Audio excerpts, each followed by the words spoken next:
Please welcome Executive Vice President of AGL Resources and 2016 Georgia Chamber Chair-elect, Hank Lingenfelter.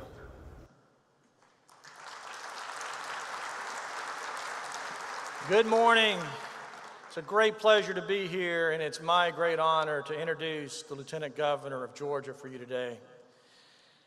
Even as a young man, Governor Casey Cagle was a successful entrepreneur and businessman, and he understood what business was all about.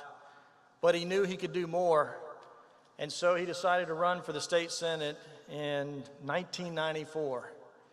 He won, and when he entered the chambers of the state senate at 28 years of age, he was the youngest state senator in Georgia. He developed a reputation as a consensus builder. He chaired important committees and he took on important causes, but always he was a pro-business and pro-family leader. And even then, he knew he could do more. So in 2006, Casey Cagle ran for lieutenant governor, and he won. And he continues to be a champion for business and for families. He's the 11th lieutenant governor of this great state, and he is the first ever Republican to serve in the office of lieutenant governor in Georgia. And so you can look at Casey as he comes out here and you can see that he is very serious about fitness and health. And in fact, he is a champion for those causes as well for families in Georgia, but especially for our young people. So he's a very fit public servant in more ways than one. Ladies and gentlemen, please join me in welcoming the Lieutenant Governor of this great state, Lieutenant Governor Casey Cagle.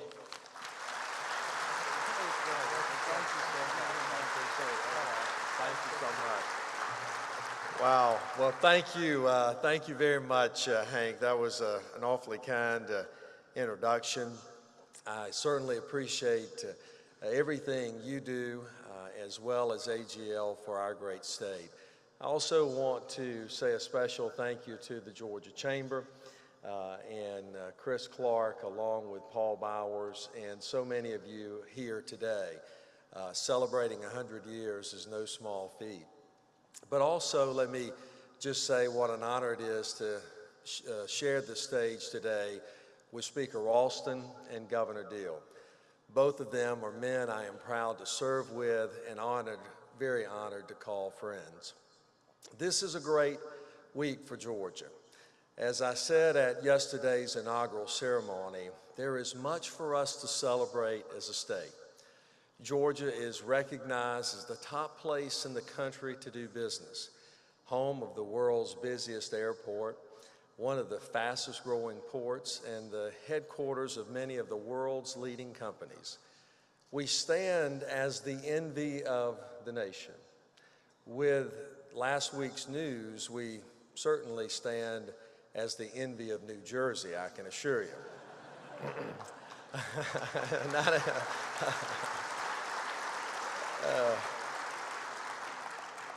But there is so much more left for us to accomplish. Georgia and Georgians can compete with anybody in the world, but in order for us to be competitive, employees must be able to get to and from work, and goods must be able to move as rapidly as possible. We have long been a logistics hub of the Southeast, and the nation, thanks to Hartsville, our ports, our robust road and rail network, and corporate giants like Delta and UPS. But today, sadly, we are falling behind and failing to meet our infrastructure funding needs. Infrastructure is the backbone of our state's economy and a critical quality of life factor for every single Georgian. And while some may have differing views on how we reach our goal, doing nothing simply is not an option. That isn't an option or a political talking point. It is an undeniable fact that simply cannot be ignored. And this session, working cooperatively, I am confident we can finally address the problem with real concrete solutions. Often we forget the human side of public policy arguments. Transportation funding is about people.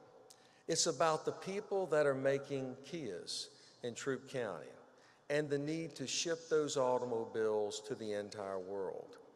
It's about the people sitting in traffic trying to make it home in time for their kids' Little League game.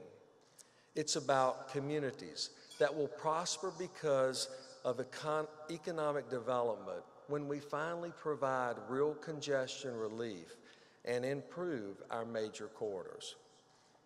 Those people, the real people we're talking about, are why we can't afford to put this issue on the back burner. All of you know about my passion for education. What we do in schools will determine what kind of state we are in the future. And decisions we make on education policy today will determine what kind of jobs our students have tomorrow. That is how education drives the economy. When companies tell me they have jobs to offer, but struggle to find the highly skilled employees to fill them, we have to recognize that there is a skills gap that exists within our state and country. Nothing drives the economy more than a skilled workforce. And the truth is, those employers will find what they need. They have no other choice. Our choice is if they're going to find it here in Georgia among our fellow Georgians or be forced to look somewhere else. Strengthening our public schools and ensuring every Georgia student has access to a quality school that will equip them with the skills and knowledge to compete in the 21st century global economy must be our goal. We're seeing great successes with initiatives like our college and career academies and our charter school systems. But there is so much more to be done. Let me share with you one of the ideas I'm excited about this session. For some students, the traditional path of completing 4 years of high school, followed by 4 years of a liberal arts degree, is the right path.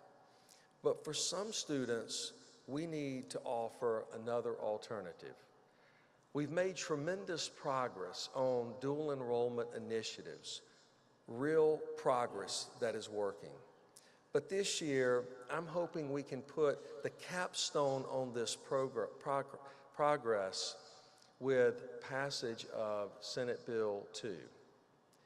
If a student is ready to successfully begin a program of study after the 10th grade, let's not hold them back. Instead, with the passage of a college entrance exam, let them enroll in one of our colleges, either in the university system or technical college system, and begin working on a degree or a certificate program. There is no reason why the courses they complete shouldn't count toward their high school graduation requirements. Under this initiative, we can finally fulfill our mission of seeing students graduate high school on Friday and college on Saturday. Jobs of the future are going to require career-ready students with skills that will enable them to compete with anybody, anywhere in the world. For some, a liberal arts degree. For others, it means an industry certification. But for every student, we should offer personalized pathways that lead them to success in life. That is how, person by person, student by student, we chip away at the skills gap we all know exists. By making education career relevant, we will allow students to find purpose and meaning in what they learn, while enabling businesses to succeed with a quality workforce.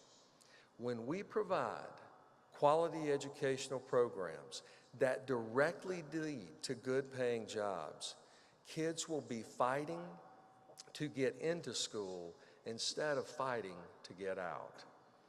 I'm excited about this initiative, and I ask you to join me in our quest to develop a world-class workforce that is ready to meet the challenge of a 21st century economy. That, my friends, is how we build a better Georgia. Georgia is a great and remarkable state, but we can always be better. The challenges we face won't be easy to overcome, but nothing of value, nothing of worth ever comes easy. I trust you will help me fulfill the mission that defines greatness, because Georgia works best when we all work together. Thank you, and may God continue to show favor on our great state.